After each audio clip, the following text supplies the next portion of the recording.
Di tengah kehidupan yang sibuk dan penuh tantangan, ada satu sakramen yang menjadi pusat dan puncak seluruh kehidupan Kristiani. Sakramen itu bernama Ekaristi.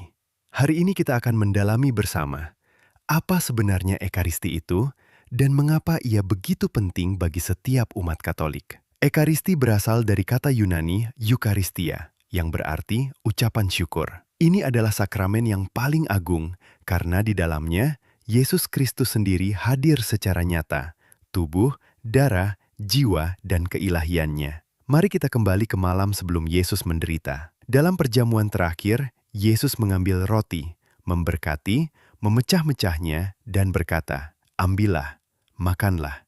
Inilah tubuhku yang diserahkan bagimu." Kemudian ia mengambil cawan anggur dan berkata, "Ambillah, minumlah.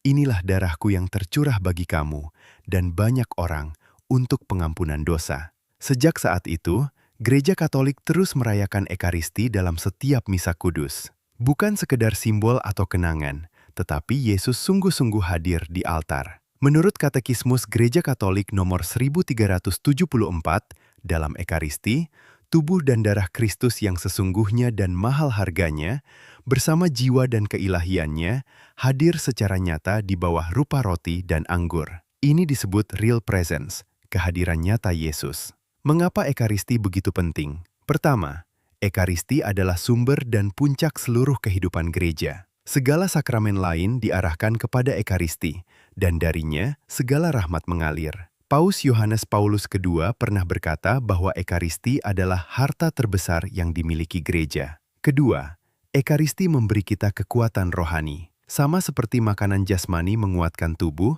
Ekaristi menguatkan jiwa kita. Kita menerima Kristus sendiri, sehingga kita semakin menjadi serupa dengannya. Ketiga, Ekaristi adalah kenangan akan pengorbanan Yesus di salib. Setiap kali misa dirayakan, kita bukan hanya mengenang, tetapi ikut serta dalam satu pengorbanan yang sama yang Yesus persembahkan di kayu salib. Keempat, Ekaristi menyatukan kita. Di dalam Ekaristi, kita menjadi satu tubuh Kristus. Orang kaya dan miskin, tua dan muda, semua bersatu di hadapan altar. Ini adalah obat untuk perpecahan di dunia. Banyak orang kudus yang menjadi saksi kekuatan Ekaristi. Santo Thomas Aquinas menulis himne indah tentang Ekaristi. Santa Teresa dari Kalkuta setiap hari mengambil kekuatan dari misa kudus untuk melayani yang paling miskin. Bahkan di masa kini, banyak orang yang mengalami perubahan hidup setelah rutin menerima komuni kudus. Lalu, bagaimana sikap kita sebagai umat Katolik? Kita diajak datang ke misa dengan hati yang siap,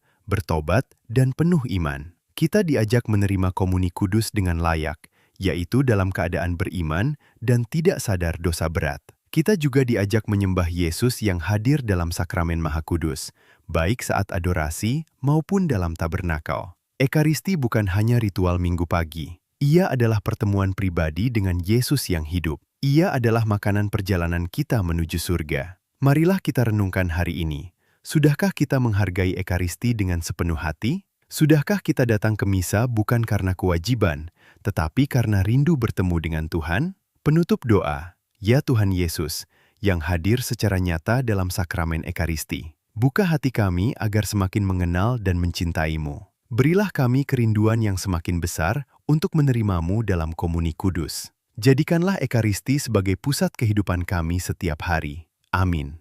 Terima kasih sudah mendalami katekese ini bersama. Kalau renungan ini bermanfaat, like, share kepada saudara seiman, dan subscribe untuk lebih banyak katekese mendalam. Tulis di komentar, kapan terakhir kali kamu merasa benar-benar bertemu Yesus dalam Ekaristi?